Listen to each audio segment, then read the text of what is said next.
review of Raw for Monday night. Hey, I'm John Pollock. He's Wei Ting.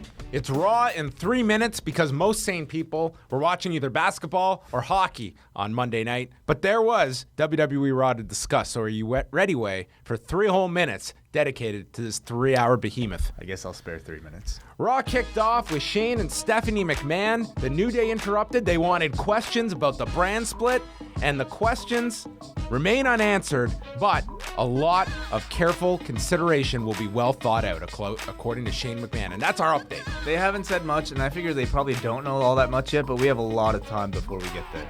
Kofi Kingston and Big E took on the Vaudevillains. This was interrupted by Gallows and Anderson inserting themselves into the tag title mix, and maybe a 3-way program. Maybe the Vaudevillains won't be a part of this. Maybe, and and Gallows and Anderson seem to give the impression at this point in the show that the club and their association with AJ had completely been over. Apollo Crews had a heart-to-heart with the Big Show, and that's just about the closest that Apollo Crews got to the Big Show on Monday night because he wasn't used for any other reason, but he was told, Sheamus is bullying you. Are you going to stand up to him? Roman Reigns came out. He wanted to confront the man, Seth Rollins, who came out, but he did not want to confront the guy. So they had a standoff. Rollins constantly teased getting involved, but didn't, and then just ran to the back. And they're keeping these two separate, at least for now, and not needing to do a physical angle yet between these two. I applaud them for Rollins coming out here and not saying a single word and managing to get really booed really loudly.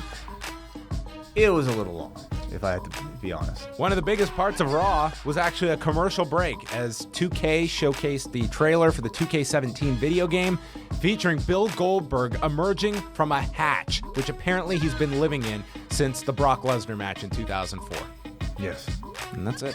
Rusev killed Zack Ryder and then was confronted by Titus O'Neil, who was disgusted at Rusev's disrespect shown to Americans on Memorial Day. The Shining Stars are breathing. There was a video feature on Charlotte and Ric Flair with the talent weighing in, and then Stephanie, disgusted at the embarrassment Charlotte showcased towards Ric Flair last week, forgetting about her own humiliation of Ric Flair 2 weeks ago with the slap.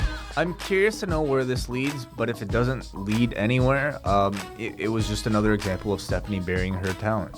Enzo and Cass defeated the Dudley Boys, and then John Cena made his return. He talked about Memorial Day and wanting to move into the new era, and he's not going to step aside, and he was confronted by AJ Styles, who put over Cena. Gallows and Anderson came out accusing AJ of kissing ass, and then the three ganged up and beat down John Cena for the big angle of the show and AJ's big turn. The swerve was done really well. I'm really looking forward to this program between these two.